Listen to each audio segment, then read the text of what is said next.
قبل لا أبدأ أنا بقول لكم قصة اتصال مؤثر تلقيته الأسبوع اللي فات. جاني اتصال من شخص كبير في السن ونخاني وبكى، ودمعة الشايب عندنا طبعا ما هي برخيصة، وهذا الشايب هو أبو بدهان الرمالي.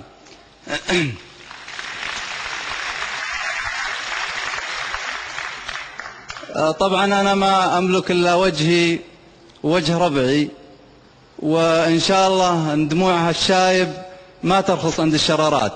وأنا أناشد قبلان الشراري من هالمنبر وأقول له: وجيه القبايل في الشدايد تفك رقاب، وجيه القبايل في الشدايد تفك رقاب، وأنا باسم يا من خاهل الجاه والفزعة.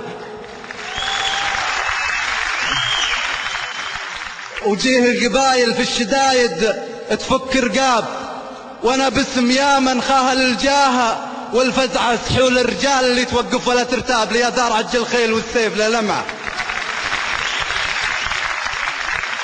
وجيه القبايل في الشدايد تفك رقاب، وانا باسم يا من خاهل الجاه والفزعة سحول الرجال اللي توقف ولا ترتاب، ليا دار عج الخيل والسيف له لمعة. شرارات في رجم كرامة لها مرقاب، على العز والنوماس والطيب مجتمعة، أخوهم الشيوخ أهل الجزيرة بدون حساب، عسى الله يجملهم قبل ليلة الجمعة.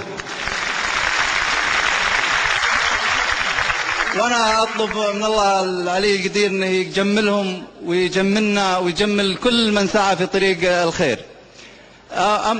الله يطول في عمرك، الله يعافيك. بالنسبة لقصيدتي اليوم، تسلم يا طويل العمر.